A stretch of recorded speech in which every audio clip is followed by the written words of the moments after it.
A continuación, Psique Viva.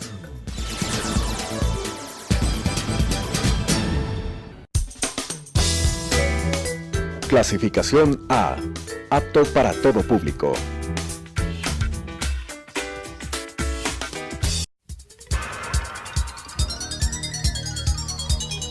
Las opiniones vertidas en este espacio por la producción y dirección del programa son de exclusiva responsabilidad de sus autores y de quienes intervienen en ellos.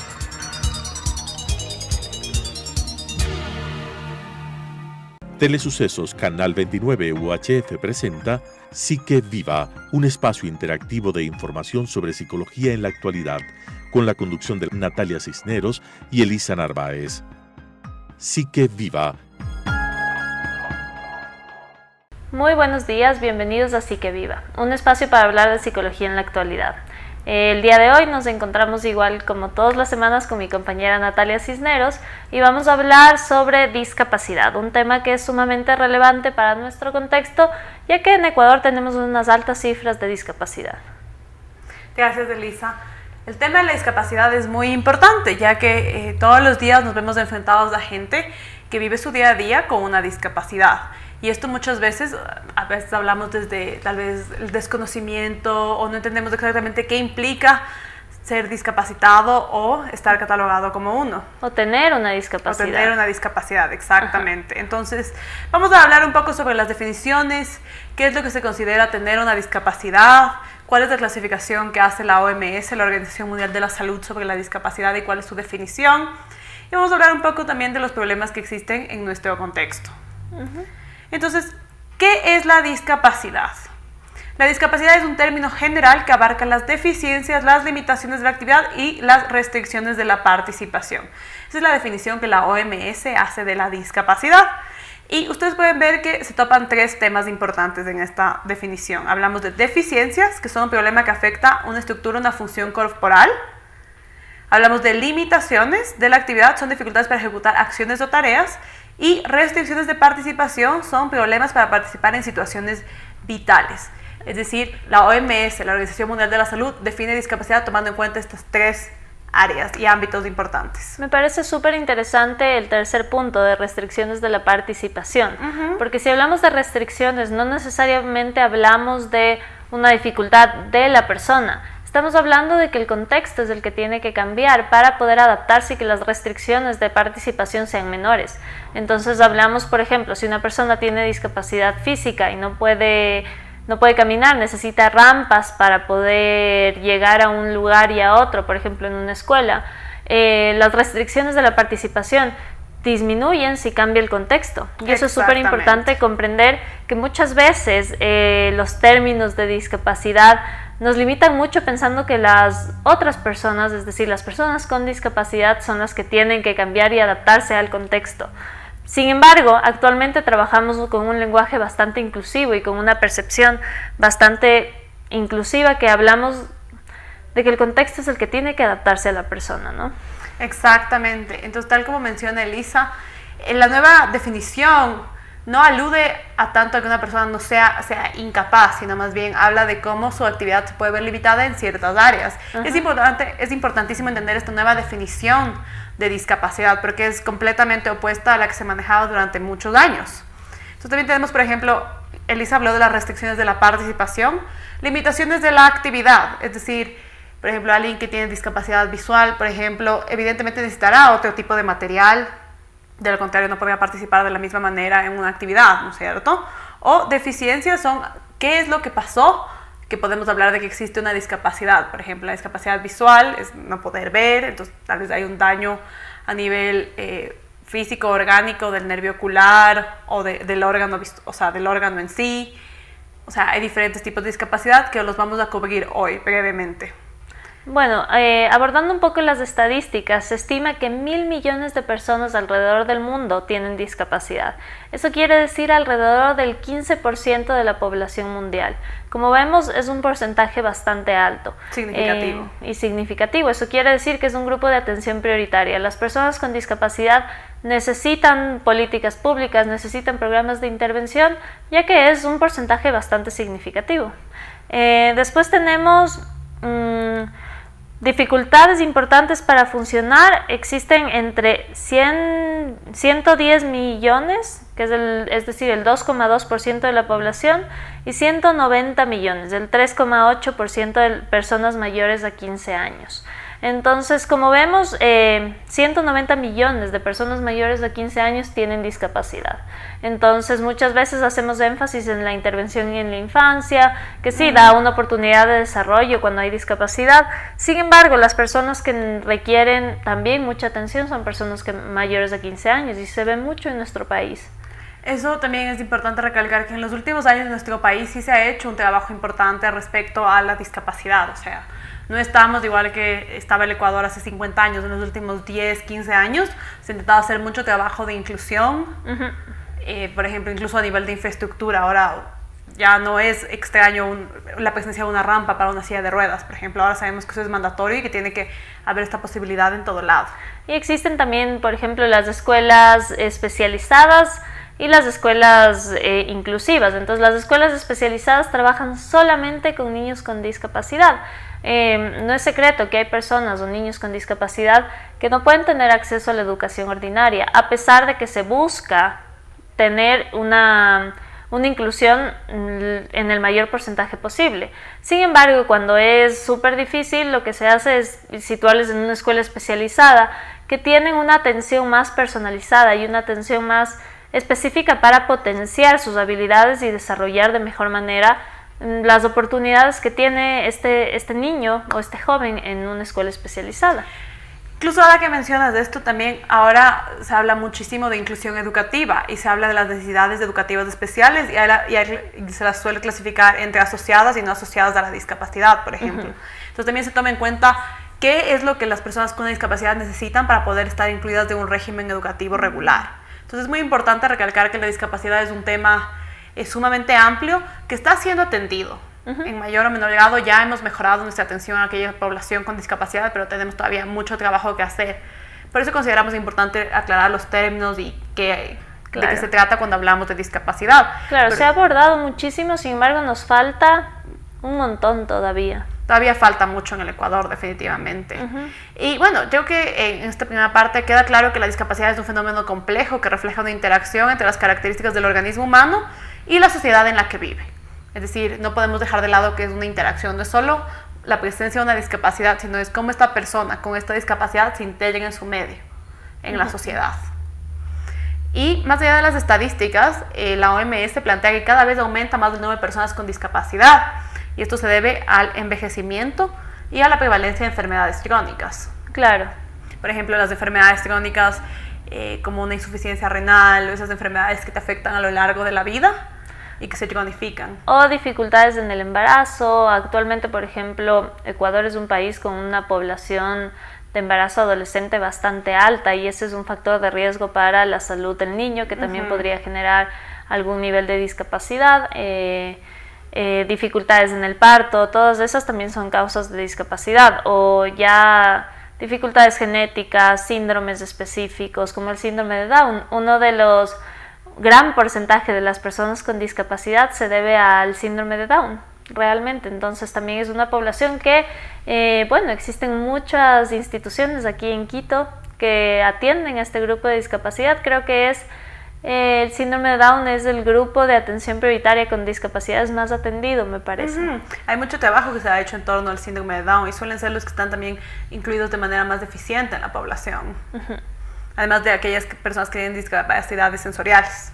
Claro, entonces es súper importante cuando ahorita nosotros estamos definiendo un poco de discapacidad, no hablamos de coeficiente intelectual, hablamos de barreras en el funcionamiento diario. Entonces es súper importante también mencionar eso. Exactamente, y lo que tú mencionas está en línea con la clasificación que hizo la OMS en el 2001, porque esta clasificación realizada por la OMS en el 2001 marcó un antes y después en cómo se concibe la discapacidad, porque el 22 de mayo del 2001 la Asamblea General de la OMS aprobó la nueva versión de la Clasificación Internacional del Funcionamiento, la Discapacidad y la Salud, por las siglas CIF, C-I-F. Y la clasificación habla de 3 puntos importantes que ya los mencionamos previamente, pero yo creo que es importante ahondar en esto. Habla sobre el funcionamiento, el funcionamiento entendido como el término genérico para designar todas las funciones y estructuras corporales, la capacidad de desarrollar actividades y la posibilidad de participar social del ser humano, de participación social. Es decir, cómo funciono yo en mi vida y en mi sociedad. Claro, eso tiene un enfoque ecológico. Eso, cuando hablamos de un enfoque ecológico, hablamos de cómo es el funcionamiento ecológico, es decir, en el ecosistema de la persona, en su contexto, en su familia, en su escuela, en sus amigos. Entonces, incluyendo la cultura, ¿no? Incluyendo la cultura. Cómo yo funciono en esto. Entonces, muchas veces los abordajes de discapacidad se enfocan en, ok, ¿cuál es el nivel ecológico y cómo yo voy a trabajar para que el funcionamiento mejore? Exactamente. Ahora no es solo el individuo aislado en sí, sino en todas sus interacciones. También la CIF habla de la discapacidad, pero habla de la discapacidad como un término genérico que recoge las deficiencias en las funciones y estructuras corporales, las limitaciones en la capacidad de llevar a cabo actividades y restricciones en la participación social del ser humano. Es decir, lo que ya mencionábamos un poco antes, ¿no es cierto? Discapacidad no es solo que algo falla, sino es cómo interactúo con el mundo, cuál es la parte que tal vez no interactúa de la misma manera que los demás, bueno, y qué limitaciones de esto me trae. Exactamente. Y finalmente la CIF también habla de la salud, porque la salud es la que relaciona el funcionamiento con la discapacidad. La salud siendo la variable que es la suma de funcionamiento más discapacidad y cómo eso me trae a mi salud. Es decir, que la salud, si hablamos de salud, es el eje que une los dos otros ejes cuando hablamos de discapacidad, ¿no? Exactamente. La salud como también es el gol que se busca, ¿no es cierto? Porque la OMS o las instituciones mundiales definen salud como un completo estado de bienestar físico y social y la capacidad de participar activamente en la sociedad. Entonces hay que tomar en cuenta cómo definiríamos salud para la población que tiene discapacidad. Es esta interacción entre del funcionamiento y la discapacidad en sí. Perfecto. ¿Y por qué es importante hablar desde este ángulo? Porque las personas con discapacidad tienen que estar integradas en la sociedad. Y bueno, ya hemos mencionado que un poco evolucionar en cómo nosotros nos referimos a la discapacidad es un paso también a comprender la discapacidad. Actualmente hay muchos grupos que trabajan con discapacidades que se enfocan en potenciar las fortalezas en lugar de hacer énfasis en las debilidades. De alguna forma se contrarrestan, ¿no? Entonces, entender desde esta perspectiva la discapacidad nos permite tener tres ejes donde no solo miramos qué está mal, sino miramos qué está bien, cuáles son las potencialidades, cómo yo abordo esta cosa y logro este gran término que es la salud, que la salud también está atravesada por la salud mental, la salud emocional, ¿no? También qué tanto puedo participar en mi sociedad, ¿no es cierto? Entonces también es interesante ver cómo estos temas no solo son aislados, sino están atravesados por lo político, lo cultural, lo social, los diferentes sistemas. Y bueno, ¿cuántos tipos de discapacidad hay? Tomando en cuenta lo que dice la CIF habla de deficiencias físicas, deficiencias mentales y deficiencias sensoriales, como los tres grandes tipos de discapacidad. Deficiencias físicas, bueno, como su nombre lo dice, todo lo relacionado, por ejemplo, al cuerpo, a la movilidad. Deficiencias mentales, ahí se incluyen tanto las deficiencias, las discapacidades que se entienden como los trastornos mentales crónicos. Trastornos psiquiátricos, trastornos emocionales, seguramente. Las deficiencias intelectuales también. Claro, la discapacidad intelectual, que muchas otras discapacidades vienen acompañadas de discapacidad intelectual. No siempre podemos exitosamente dividirlas. Realmente hay personas que nacen con discapacidad física y eso tiene un efecto también en la intelectualidad. Y también la última clasificación dentro de la CIF es las deficiencias sensoriales. Que es de los sentidos, de los sentidos, o sea, lo visual, lo auditivo. Y también vamos a referirles a una clasificación tal vez más clásica que se les hace más familiar. Discapacidad física, discapacidad sensorial, discapacidad intelectual, referida netamente a la capacidad intelectual, discapacidad psíquica, que puede aludir a la presencia de trastornos mentales que pueden ser crónicos o permanentes, discapacidad visceral, que es una discapacidad que no suele ser muy escuchada, que alude, por ejemplo, a estas enfermedades como la insuficiencia renal, enfermedades crónicas que te causan ya un cierto nivel de discapacidad. Y que tienes alguna barrera de funcionamiento, es decir, que no puedes ir todos los días al trabajo porque hay que hacer diálisis o algo similar, entonces... Y generalmente las discapacidades viscerales suelen ser las que son tanto invisibles, que no siempre las puedes ver, porque a veces estamos acostumbrados a pensar que la discapacidad es algo que se puede observar a simple vista, pero vemos claramente que más bien se alude mucho al funcionamiento, a qué tanto puedo funcionar. Y finalmente la discapacidad múltiple, que es la presencia de una o más discapacidades. Que bueno, eso es bastante común. Cuando hablamos de discapacidad intelectual, hay una línea muy delgada entre lo que es discapacidad y un rendimiento promedio bajo. Entonces hay que tener mucha afinidad al saber identificar discapacidad intelectual, porque ya de por sí es una etiqueta, ¿no? Entonces es súper importante también mencionar, porque hay varias herramientas psicológicas que permiten identificar el coeficiente intelectual y que de alguna forma hay profesionales que pueden diagnosticar a través del uso de estas baterías psicológicas discapacidad intelectual o no. Sin embargo, hay que tomar en cuenta que esto no es un determinante, es algo que te guía para saber qué hacer, cuál es el foco de atención, cuáles son las actividades a realizarse. Una vez más, quiero hacer un énfasis súper importante de que el diagnóstico no tiene sentido si no hay un plan de intervención. Exactamente, y ahora que tú lo mencionas, normalmente es en los niños en los que se les pasa mucho estos tests y se mide mucho la capacidad. Los adultos son una población que no es tan evaluada, porque bien o mal los adultos ya están funcionando y están insertados en la sociedad, en su trabajo, pero normalmente estos tests de inteligencia, lo que se llama, digamos, evalúan la inteligencia, la capacidad cognitiva, se les pasa a los niños. Y muchas veces los padres también pueden agarrarse de estas etiquetas y esto puede causar un daño en los niños, porque a fin de cuentas los niños están en una edad en la que son sumamente flexibles. Entonces el resultado de una evaluación cognitiva no necesariamente se sostendrá a lo largo del desarrollo, o sea, cambiará, el niño podrá adquirir nuevas destrezas, mayores criterios, o sea, hay que tomar en cuenta que estos no son evaluaciones rígidas. Exactamente. Y que también diagnosticar en base a un test no es adecuado, o sea, un diagnóstico se da en base a múltiples evaluaciones estandarizadas, observación, entrevistas clínicas, la historia de la persona, el entorno familiar. O sea, recibir un diagnóstico es un tema bastante complejo, diagnosticar es complejo. Y un trabajo interdisciplinar, es decir, ver cómo, si hablamos de funcionamiento, ver cómo se desenvuelve este sujeto en diferentes áreas de su vida. Eso quiere decir que si un niño tiene dificultades en la atención en la escuela, pero no en el colegio, seguramente eso es un síntoma de algo más. En la escuela y no en la casa, dije todo al revés. Seguramente eso es un síntoma de algo más y no representa realmente su capacidad o sus habilidades, ¿no? Exactamente, y también mucho cuidado con el tema de los profesionales.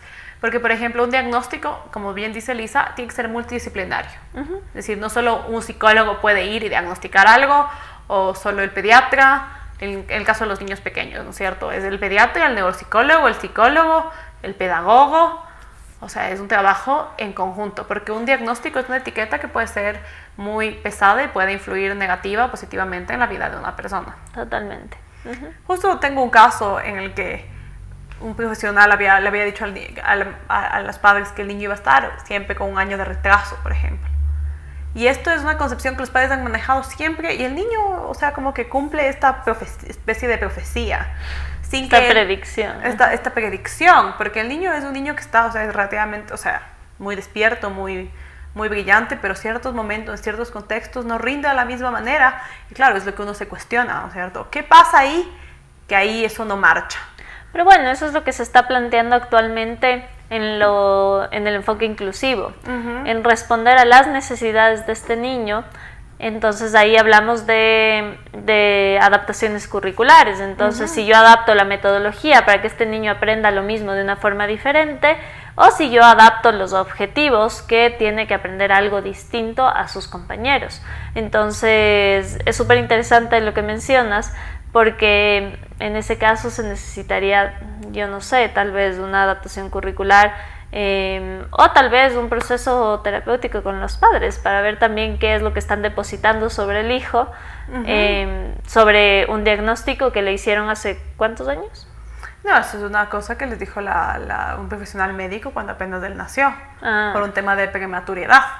Bueno, y realmente eso no tiene sentido porque los profesionales en la salud no somos videntes, entonces es algo muy delicado poder poner esta etiqueta desde muy pequeño, desde el nacimiento, ¿no? Entonces también hay que tener mucho cuidado en cómo se le plantea la información, cómo se le da la información a los padres, porque es un tema desde dónde, ¿no es cierto?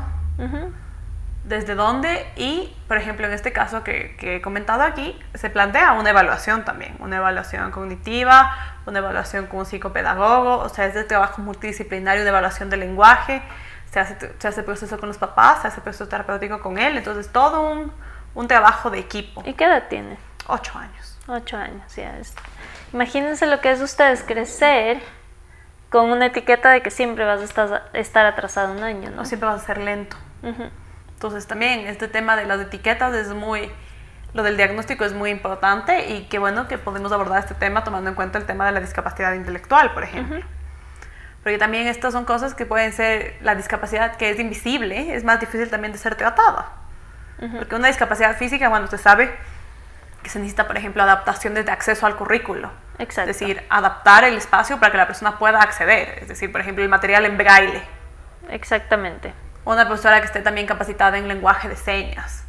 Esto es permitir el acceso al currículo, son adaptaciones de acceso, porque como bien dice Lisa, a las necesidades educativas especiales se responde con los diferentes grados de adaptación, y se clasifican en 3, por ejemplo, adaptación grado 1, grado 2 o grado 3, y siendo la grado 1 solo las de acceso al currículo.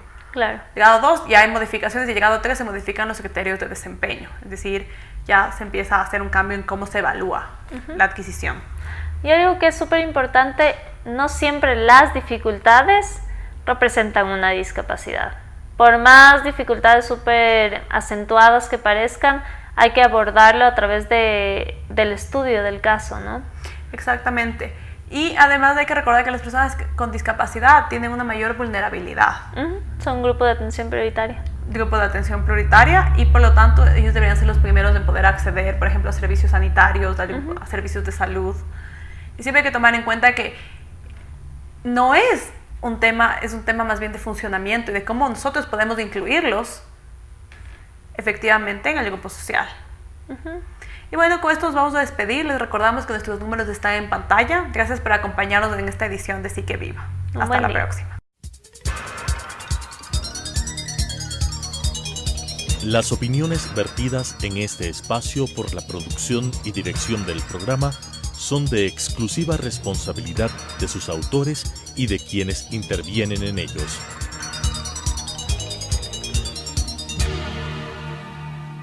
Telesucesos Canal 29 UHF presentó Psique Viva, un espacio interactivo de información sobre psicología en la actualidad, con la conducción de Natalia Cisneros y Elisa Narváez. Psique Viva